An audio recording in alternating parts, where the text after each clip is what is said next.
the DNA of increase, the mantle of multiplication. Kasi sila yun di ba? So just dedicate this topic, this teaching, this sermon for the mothers. Okay? So tignan muna natin yung text. Okay, next, please. Okay, ito yung mga text natin, no? Genesis chapter 1, verse 28, Deuteronomy chapter 1, verse 11, Isaiah 60, verse 22, Matthew 14, 17 to 21, Acts 6, verse 7. So it means, ang dami nito. Ang dami natin tatalakayin ngayon. Okay, next. Tignan natin ang introduction. Imagine. Okay, listen on this. Okay? Seed, at first glance, yung buto, it looked like insignificant, small, maliit lang yung buto, hidden, almost powerless. But inside the seed carries something invisible to the human eye. A divine capacity to grow, expand, reproduce, and multiply. Yun yung characteristic ng isang seed. Hindi mo naman makita agad, pero may DNA na buhay na sa loob ng buto. A seed was never created to remain a seed forever. It was designed by God to become a tree. Pagkatapos yung puno na yun, magpuproduce siya ng fruit, magkikreate siya ng shade, and release more seeds again. And that is the nature of God. God never created His people for permanent limitation. Hindi tayo nilikha ng Diyos para manatiling barren, stuck, defeated, survival mode lamang. Listen on this, mga anak. From Genesis to Revelation, makikita natin na ang galaw ng Diyos ay laging may kasamang increase. When God touched Abraham, He multiplied a generation. When God blessed Isaac, He received 100-fold in times of famine. When Jesus had 5 loaves and 2 fish, yung kawalan, it turned into supernatural overflow. Because whenever God enters in a situations, empty nets become an overflowing nets. Dry bones become a living armies. Oil keep flowing in times of Elijah. And impossible situations become a testimonies of abundance. And that is our God. Amen. Mga anak, the kingdom of God carries 2 powerful realities. And that is the DNA of increase and the mantle of multiplication. So ano ba yung DNA of increase na sinasabi ko? Okay, it means yung langit bumubukas. Inside you, there is a divine potential to grow beyond your current condition. Maaaring tignan mo sarili mo, maliit ka lang sa umpisa. Yung negosyo mo, maliit lang. Ang family mo, you're belong to minority family. But I tell you this, hindi maliit ang destiny mo, kapatid. You may feel hidden now, but heaven has already planted increase inside your spirit. And the mantle of multiplication is the supernatural empowerment of God that causes what is natural to become supernatural. Ito yung klase ng anointing, mga anak. Na kahit kulang ang resources mo, kahit di ka mayaman, nagkakaroon ka ng sobra. Kahit limitado kang tao, lumalawak ang impact mo. Kahit mahina ang paningin ng mundo sa iyo, ng mga tao sa paligid mo, ginagamit ng Diyos para gumawa ka ng extraordinary things. But many people want harvest without process. They pray for increase. Lord, pagpalain mo ko. But they resist discipline. They desire for a multiplication or blessing, but they avoid obedience. Yet increase is not an accidental. Because multiplication according to God is spiritual yan, mga anak. There is a mindset, a spirit, a culture, and a faith alignment connected to increase. Because God does not, simply bless what is available. He multiply what is surrendered life. Kinakailangan mo mag-surrender. Sabi mo sa katabi mo, surrender life lang talaga tayo. And today, God is calling His people out of limitation mentality, out of survival mindset, out of fear and stagnation, and into a season of divine increase and supernatural multiplication. This is not, hindi lang to about pera. This is about increase yung vision mo, nag-increase yung influence mo, nag-increase yung wisdom mo, nag-increase yung favor ni God sa iyo, nag-increase ang leadership mo, nag-increase ka sa harvest ng souls. And increase talks about a kingdom impact. Because when the hand of God comes upon you, kapatid, anak, the life can no longer remain small. Because the DNA of heaven begins to manifest and the mantle of multiplications begin to flow. Amen ba? Amen. Hello? Sige, tignan natin yung susunod.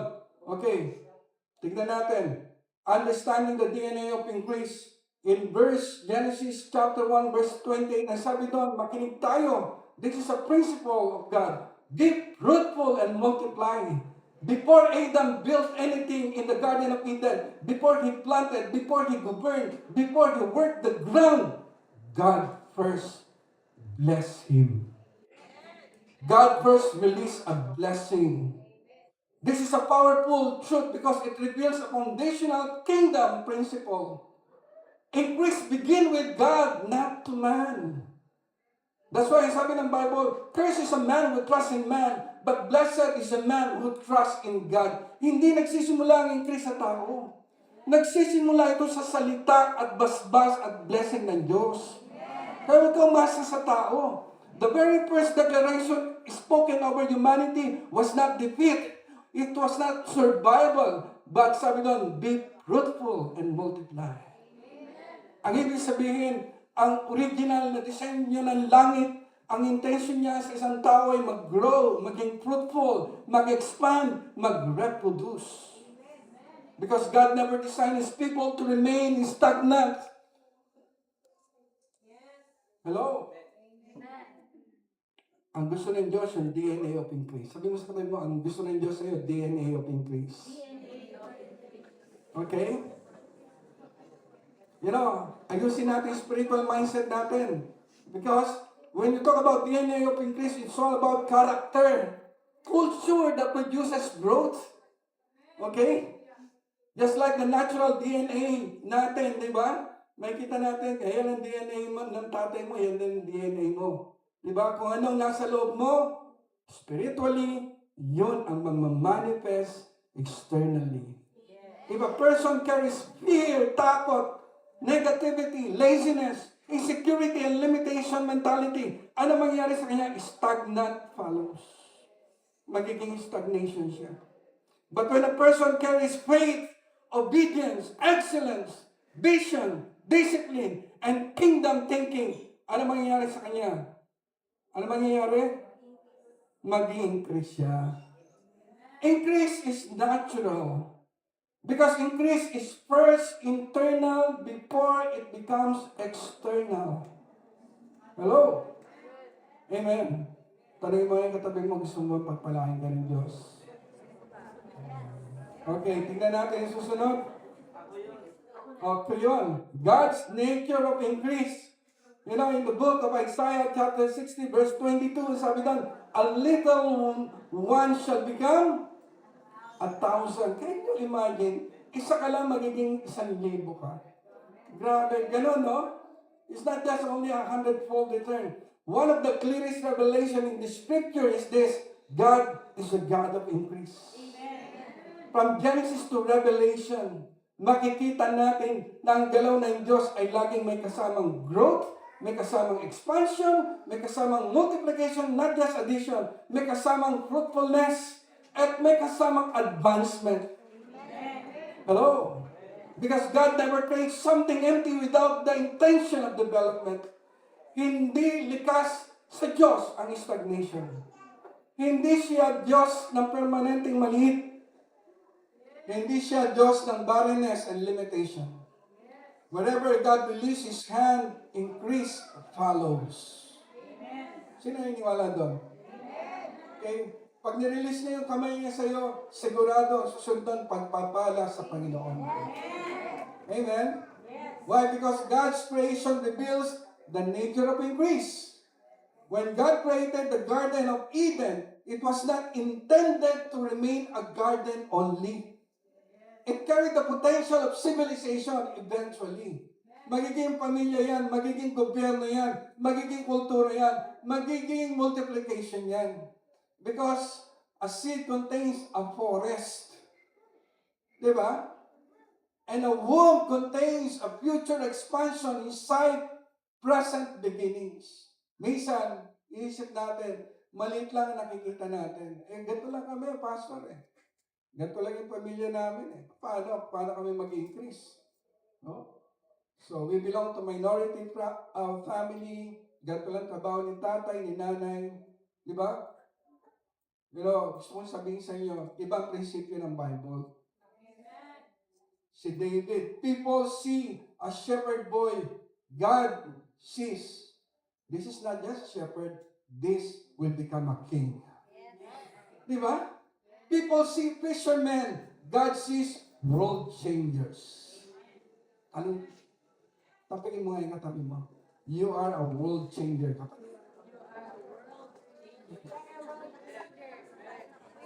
People see a small gathering. God sees revival. Kunti lang tayo dito.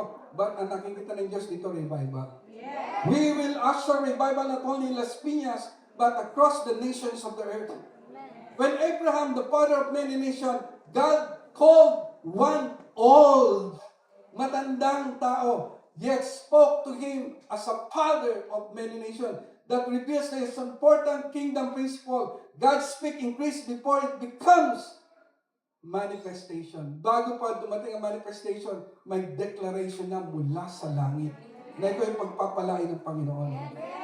And even when Abraham looked barren, God already see multiplication. The 12 disciples, kung titignan natin, global na nakikita ng Diyos yan. They were not political leaders, not wealthy influencers. May kita mo nga, simpleng tao lang sila Not even religious elite, di ba? Yet through the power of God, those 12 disciples became a foundation of a worldwide movement. Why? Because when God breathed on something small, it carries a supernatural multiplying power. Gusto ba mag-multiply? Hindi hadlang ang maliit na beginning. Sabihin mo sa katabi mo, hindi hadlang ang maliit na beginning, kapatid. Kapag kasama mo ang Diyos, walang imposible. Amen? These small gatherings that we have right now, revival movements, ang nakikita ng Diyos dito. Many great revival in history started in small prayer meetings, small gatherings, hidden rooms, nagtatago pa nga sila. And ordinary people, yung iba, hungry pa sila.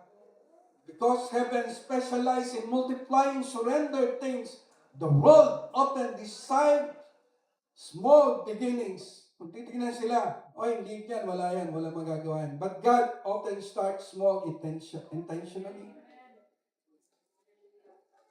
God always bless a humble beginnings. So that the glory belongs to Him alone. Hindi, kaya marami sila kasi may mga artista yan Influencer yan Magagaling yan Tayo hindi magaling. Ako hindi ko kung sino magaling ako. Okay? Pero ang Diyos ibang nakikita sa akin. A little one shall become 1,000. This means God can transform little strength into great impact. Amen. Little resources. Ano ba resources natin? Kukunti lang naman. But nakikita ng Diyos ito, abundance. Yes. Little influence into widespread authority. Little faith into powerful results. Yes. The principle is this, makinig kayo dito. God places a multiplication inside what He touches. Amen. Hinihipo ka na ng Diyos. Amen. Kaya kasama ka doon. Sometimes kasi, nasabi natin, Lord, bakit maliit pa lang ako? Yung family ko, maliit lang. Yung negosyo ko, maliit lang. Ministry ko, maliit. Bakit parang mabagal? Bakit simple lang ang beginnings namin? Because small beginnings develop. Kinakailangan lang humility. Kinakailangan faithfulness. Kinakailangan depende tayo palagi sa Diyos. Saka good steward tayo. Maayos ang character. Yun ang hinahanap ng Diyos. God is not only preparing the blessing, He is preparing the person. Sabi mo sa katabi mo, piniprepare ka na ng God. Kapag marunong kang maging faithful sa maliit, mas mapagkakatiwala ka sa mas malaki. Hello? When God touches something small, He placed multiplication inside of it.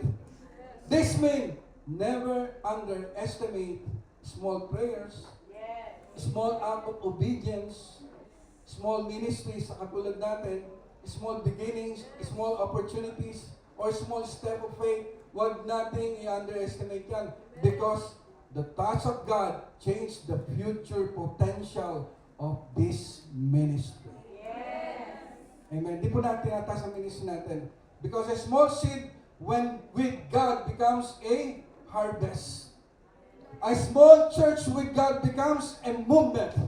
A small dream with God will become a divine assignment. Hallelujah.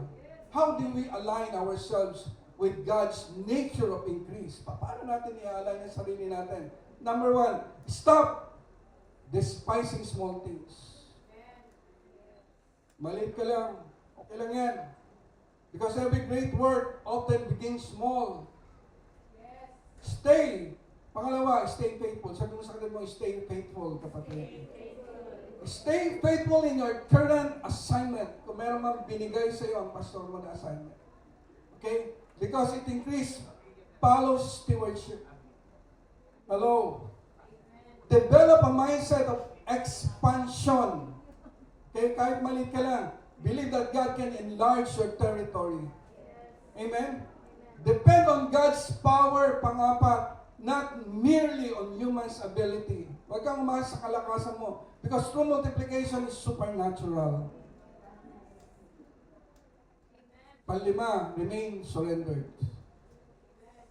Because God multiplies what is yielded to Him. Surrender lang tayo.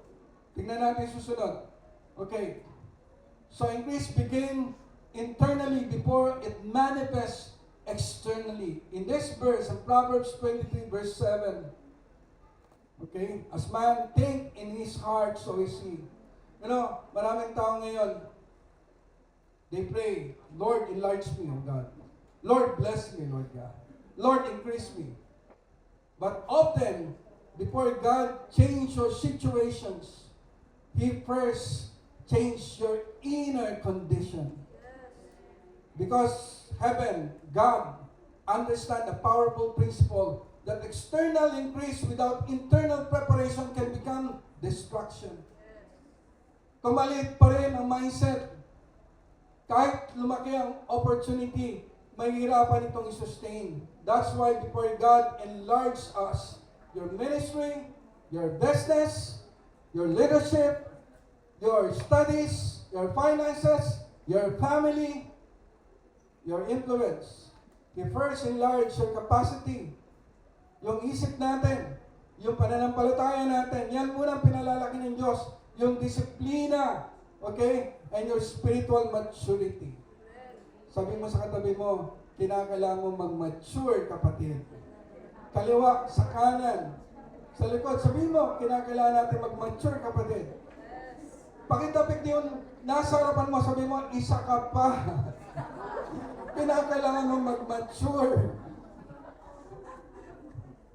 Because increase starts within. God works from the inside out. When God wanted to raise Joseph, sino nakakilala kay Joseph? He first developed Joseph internally through penetration ng mga kapatid niya. Meron siyang waiting period. Meron discipline. Meron character formation. And faithfulness in hidden places, kahit nasa kulungan na siya. Before the palace came, bago siya sumampad doon sa palasyo, di ba? The process came first. Bago lumating ang promotion, dumaan muna siya sa preparation. Yung iba gusto promotion kaagad. Di ba? Na hindi mo na nagmamature spiritually. Why? Because God is more concerned about who you are becoming than merely what you are receiving. Why? Because many people want the platform kaagad, but reject the process.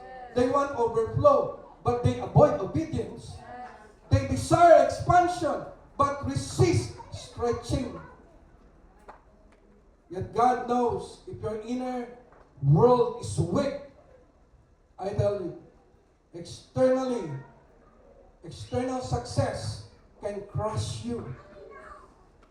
Ikaw din ang masasaktan. Because your mindset determines your movement. And the Bible says, according in that verse, as man thinks in his heart, so is he. Kung anong tingin mo sa sarili mo, nagiging ganun ka, di ba? This means your life often moves in the direction of your dominant thinking. If you constantly think, hanggang dito na lang ako. Para lang kay Bilyar ang pagyaman, hindi para sa akin. Para lang sa kanila yung Latin honor student, hindi para sa akin yan. Hindi ko kaya, walang mangyayari sa buhay ko. Masyadong malaki yan para sa akin.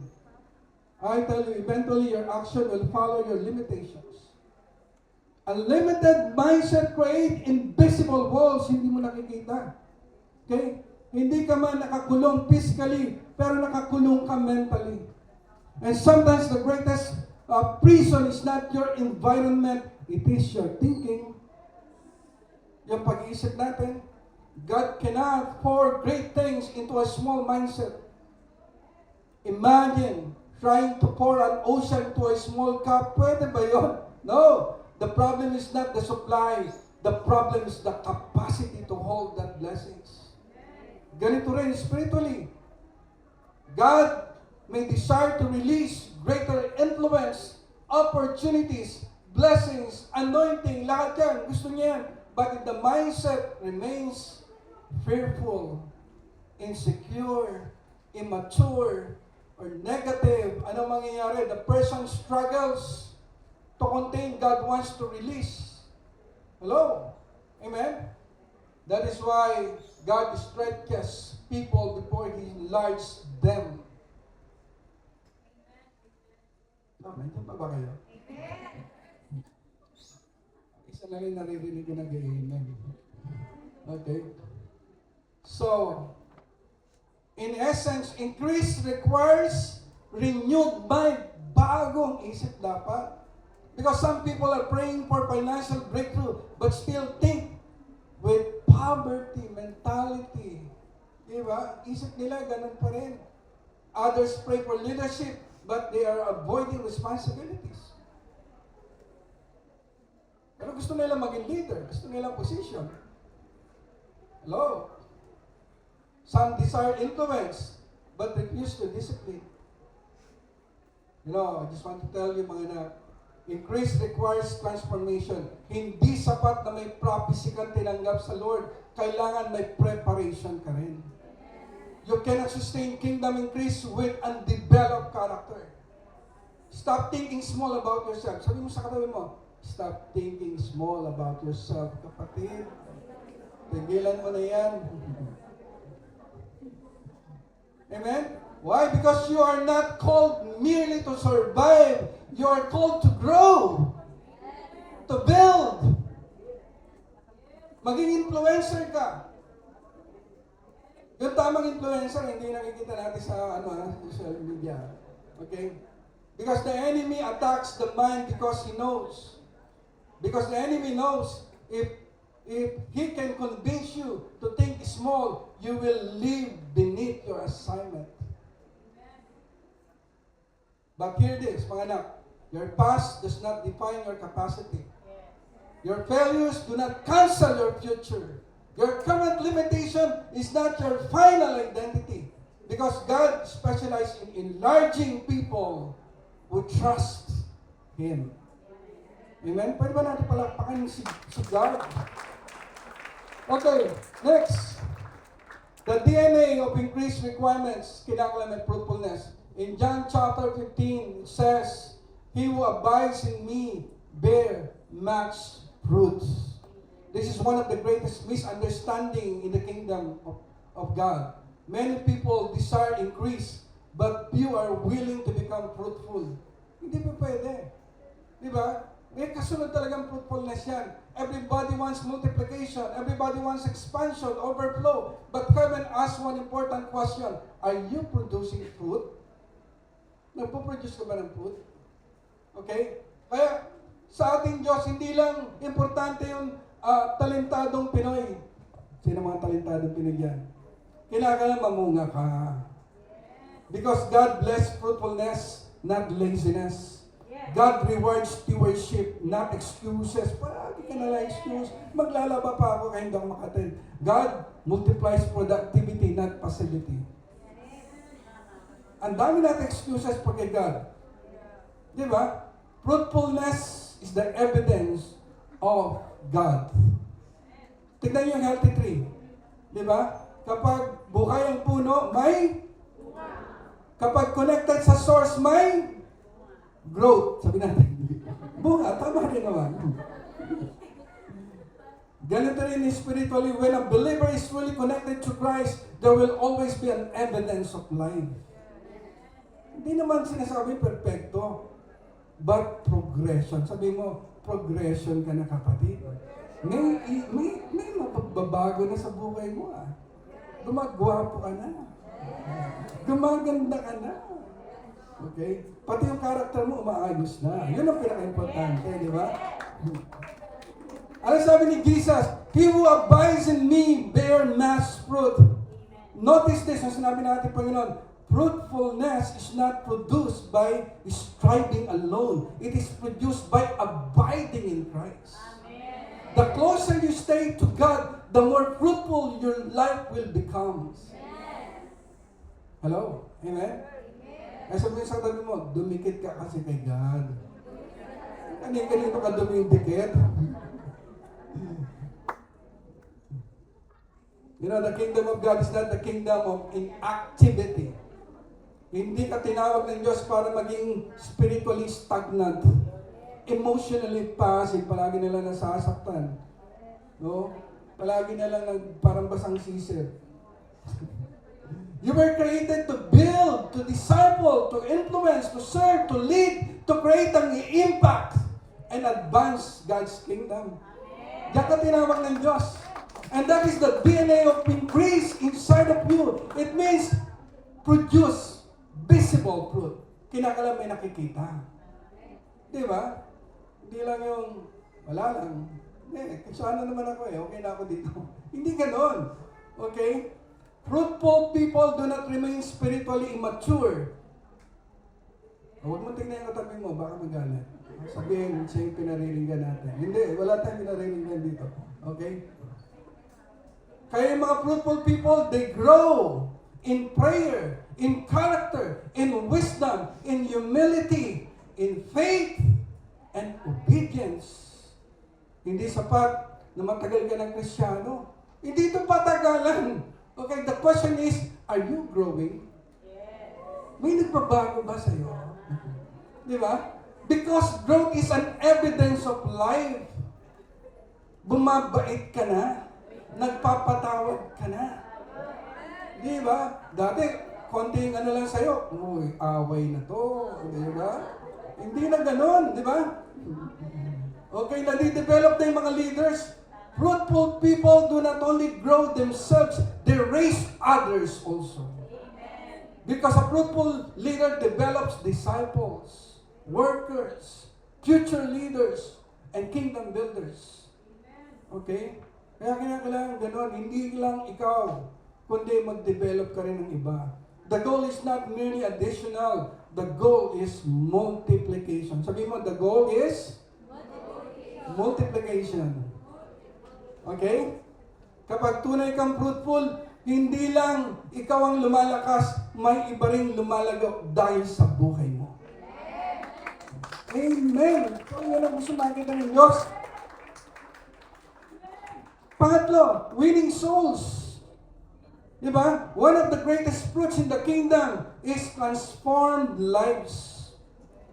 Kung ang isang church ay fruitful, they reach people. They reach people, man. A fruitful believer carries compassion for the lost.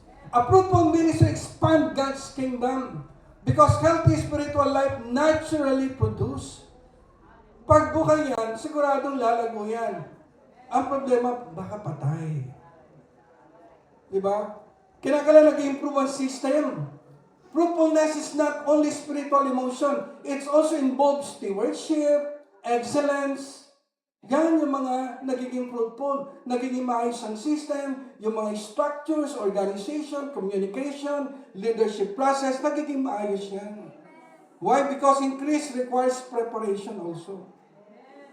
Hindi pwedeng gusto mo ng malaking harvest, pero maliit pa rin ang capacity ng system. Kaya itong lugar nga natin, inaayos natin. Piniprepare natin. Kasi darating ang time, lilipat tayo ng cinema. Magiging training center lang natin to. Amen?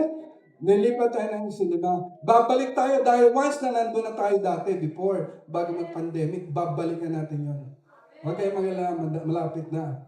Amen? Hello? Excited ba kayo? Kukunin natin ang cinema sa South Mall. Amen? Your life should be an encouragement. Your life must be a transformation. Healing dapat yan. Maging wisdom ka. Maging flow ka ng wisdom. Amen? Because the true measure of success is not popularity. Uy, may artista rito. Dito tayo matend. I'm not against with Christian celebrities. Maganda yan. Okay? Pero hindi lang yun. Kadalasan, hindi sila lumalago spiritually. Kasi nakatingin sila doon sa artista. Hindi ako nag-judge. Many people, no? They are not fruitful. Active naman sila, but not effective. Kasi iba yung effectivity sa active. Okay? Occupied naman, but not producing a lasting impact. In the kingdom of God, mga anak, God is not impressed merely by movement. He looks for fruit. Bunga. Sabi mo sa katabi mo, magbunga ka na kasi. Ang tagal naman. Okay? Dad, busy naman kami sa ministry. Hindi yon. But the real question is, what is your life producing? Stop settling for barrenness. Para kang baog spiritually. Wala nangyayari. Some people accepted, ganito na talaga kami. Normal lang tayo. But hear this, mga anak, barrenness is not your kingdom identity. Hindi ka baog, sabi mo sa katabi mo. I'm not talking physically. Okay? I'm talking spiritually, kinakailangan po-produce tayo. You were designed to mature, to expand, to influence, and to multiply. Because the enemy wants you to be distracted. He wants you to become discouraged, spiritually dry. Gusto niya ang enemy yan. Kinakailangan maging unproductive ka. Kinakailangan busy ka lang. Pero huwag ka mag-produce. Gusto ng enemy yun. Why? Etong gusto ng enemy. Tignan natin. The enemy wants fear. Matthew 25:25, I was afraid and went and hid your talent. Okay, yung situation dito, di ba? The parable of the talents. Let me tell you a picture of this parable para makwento ko sa inyo. There was a servant who received something valuable, a talent from his master. It was not small in value. It carried a potential, opportunity, and increase. But instead of using it, instead of investing it, anong ginawa nito? Dapat nag-multiply, pero tinago niya. He hid it. And when the master returned, his reason was simple but tragic. Sabi niya, I was afraid. Takot. I was afraid.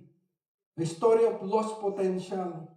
Imagine this servant. He was not lazy in the beginning. He was entrusted. Pinagkatiwalaan siya. He was given an opportunity. He was given an access. Pero something happened inside of him. Fear. Takot. Started speaking louder than instruction. Fear started rewriting his future. Yung takot, nag-start ng kontrolin siya sa kanyang mga decisions. What if I lose it? Sabi niya. Diba? What if I fail it? What if I disappoint my master? What if people judge me? Ang dami niya mga tinatanong sa sarili niya. So instead of risk, he chose to hide the talent. Instead of movement, he chose stagnation.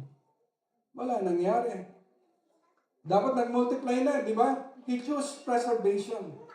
Di ba? But in the kingdom, preservation without purpose become loss. Kasi ginagamit ng kalaban yung fear. Fear does not always destroy it.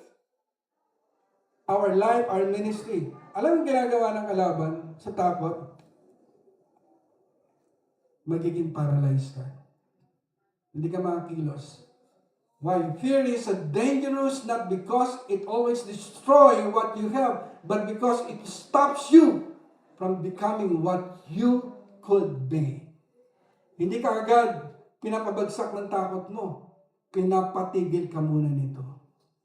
And once you are stopped long enough, tumigil ka na, you start to accept stagnation is a normal life. That servant didn't lose the talent first. He lost courage first. Hello? Kaya anong contrast natin dyan? Dapat mayroong pananampalataya. Because fear, sinasabi ng fear sa atin, what if I fail? Paano pag hindi ko nagawa? Pero sinasabi ng faith sa atin, what if God moves? O, di ba? Saan ka doon? Hello? Ang fear, nakapokus siya sa limitation. Pero ang pananampalataya, nakapokus siya sa possibility na pwedeng gawin ng Diyos sa buhay mo. Fear look risk. Okay? But faith looks at God. Hello? Fear protects what is small, but faith multiplies what is surrendered to God. Hello? Many people today are like that servant. They have gifts. Meron naman silang opportunities, meron naman silang callings, meron silang ideas, potential naman sila, but fear, nag-whisper na sa kanila, don't try, stay safe, di ba? Don't step out, diyan ka lang, huwag ka lalabas sa comfort zone mo, baka mag-fail ka, di ba? Ganun ang sinasabi sa atin. So instead of launching that they delay, di ba? Umpisa na sana, pero nadi-delay dahil ang dami natin naririnig na boses. Instead of building, they hesitate. Instead of growing, they remain hidden. Wala pa. Hindi pa sila di-discover hanggang ngayon. Ang dami naman nilang talent. Ang dami naman nilang potential. Pero wala pa rin sila. Di ba? Why? Na-defeat sila ng takot nila. And slowly year pass and nothing multiplies. But listen, mga anak, God never called you to live in hiding place. Hello? Huwag ka na magtago. Sabi mo sa katabi, huwag ka na magtago. Ngayon, ilalabas ka na ng Diyos. God did not give you the potential para magtago lang. He gave you that potential to expand. Why? Because in the kingdom of God, protect until nothing changes. The kingdom mindset is obey so God can multiply you. Sino willing na sumunod dito? Kailangan mag-shift yung thinking natin. Okay? There comes a moment when God is saying, stop letting fear interpret your future. Huwag kang maniwala dyan sa takot na yan. Because fear will always exaggerate risk. Minimize niya yung God's power sa buhay natin. Okay? Hello, nandiyan pa ba tayo? Tingnan natin yung susunod. Malapit na to. Okay, ano pa? Ano pa ang ginagamit ng kalaban? Complacency. Complacency. Yan, maraming ganyan, no? Ng mga Kristiyano. Imagine a river. At the beginning, it is strong, flowing, moving, powerful. Cutting through rocks. Diba? Reaching new places. Bringing life wherever it goes. But somewhere along the way, if that river stops moving, it doesn't become peaceful. It becomes stagnant. It becomes still. And eventually it loses its freshness. That is the difference between contentment and complacency. Hello? Ano, sinasabi ng contentment sa atin, I am grateful for what God has done. Ang complacency, sinasabi, okay na, dito na lang ako forever. Sabi ng contentment is a heart posture of gratitude. Sabi ng complacency is a mindset of stopping growth. Magkaiba sila, di ba? Yung isa peaceful, yung isa dangerous. Hello, anong pipiliin mo doon? Hello? Okay. Para makuha natin, isang estudyante. There was a time when he was excited, learning, asking questions, pushing himself, growing every day, but slowly he got comfortable. Some routine na lang, same na lang yung effort, same na lang yung mindset. No challenge, no stretching. Ano nangyari? At first, it felt, okay na yun, okay na yan. At least walang pressure. Diba? But later, he realized he stopped improving. Hello? God is calling us from one glory to another glory. Not because this student was incapable, but because he stopped trying. That is complacency. Tumigil na siya eh. Okay? Subtle. Hindi mo agad mapapansin ng complacency. It doesn't shout, it whispers. Sinasabi niya sa atin, okay ka na dyan. Wag na muna maglingkod sa Diyos. Rest ka lang muna. Importante yung health mo kasi sa paglilingkod. No need to grow. Mapipersecute ka. Makontento ka lang dyan. Di ba? Ganun na sinasabi. Di ba? Slowly without realizing. If passion fades, discipline weakens and vision shrink. Okay? That is the kingdom warning. In the kingdom of God, pag stagnation, ano yan? Hindi galing sa Diyos yan. There's no such thing as neutral. Hello? Amen? Kaya nga sabi natin, Panginoon, abide in me. Abide in Christ. But abiding is not static. It is a living connection. A healthy spiritual life always grows. Tanong mo nga yung katabi mo, healthy ka ba sa Lord? Kung wala kang growth, something is wrong. Hello? Imagine a farmer, nagpa-plant ng seed yan. Di ba? Nagsuso ng seed yan. Early growth. He became satisfied, of course. So, he stopped watering. Ano mangyayari? He stopped checking. Hindi na siya nag-check ng ng pananim niya. He stopped cultivating. At first, it looked fine. Okay, wala naman nangyayari masama. Okay? Pero over time, the plants stopped growing. Not because the seed was bad, no, but because, what? Ano nangyari? But because the care. Sabi natin yung care. Stop. Nawala na. That is what we call complacency. Kaya mga cell leaders, dapat hindi mawala yung ating care sa ating mga tao.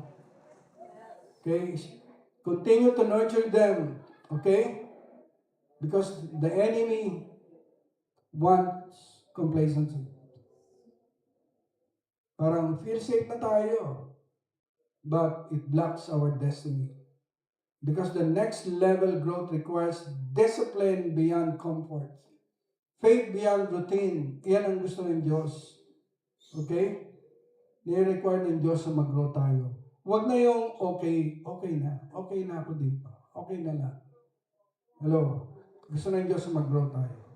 Gusto niyo bang maranasan tong DNA of multiplication? Gusto niyo maranasan? Okay? Tanda natin, hindi lang interested ang Diyos sa buhay natin. Interested din siya sa paglago natin. Kaya ayaw niya na nandun tayo sa complacency. Okay, I will end this teaching for today. Okay, tingnan natin ang next. The enemies of increased division. Wow, let me start with a simple picture. Division. Alam niyo ba yung ibig sabihin ng division? Isipin mo isang plato. Alam niyo yung plato na may basag? Picture nyo. Picture out nyo lang sa, sa i-visualize nyo lang. Plato na may basag sa gitna. Sa gitna? Paano nangyari yun? Kahit gaano pa kaganda ang pagkain na ilalagay mo doon, the crack weakens the whole structure. Over time, mas lalo itong lumalawak hanggang sa tuluyang mabasag. Tama ba? And that's what division does. It looks small at first, but it destroyed the whole system slowly. Okay? Yan ang gustong-gusto ng kalaban. Yan ang magpapahina sa ating ministry pag hindi tayo nagkakaisa. Division is not just the disagreement, it is disconnection of hearts, vision, spirits. Kapag may division, nawawala ang unity. Humihina ang cooperation. Nagkakaroon ng misunderstanding. Bumabagal ang progress ng isang ministry. And it is a powerful truth. Division, destroy, multiplication. Ulitin ko. Division, destroy, multiplication. Okay? Because God cannot multiply what is not aligned. Kinakailangan align tayong lahat. Kung ang katawan ay hiwa-hiwalay, hindi ito makakilos sa maayos, pero kapag buo ito, ay functional ito, powerful, and productive. Amen? Amen? Gusto niyo ba magkaisa tayo? Okay? Kahit na minamarites ka, pag-pray mo lang siya. God bless you. Hindi nasaktan ako, Dad eh. Eh di sabihin mo, God bless you ka talaga. Okay. At least na-release mo yung gamit mo, pero God bless pa rin yung sinabi. Di ba? Hello. Amen? So, normal lang talaga yan. Meron talagang mga kontrabida sa buhay natin. Pampaganda ng buhay yan. Huwag mo tingnan yung katabi mo. Hindi siya yung tabi ko. Kinakailangan one heart tayo, one purpose, one fellowship, one prayer, one breaking of bread. Ang result niyan, undeniable, talagang pagpapalain tayo ng Panginoon. Pwede ba tayong tumayo lahat? Thank you, Lord. Hallelujah. Father, we bless your name, O Lord God. Hallelujah.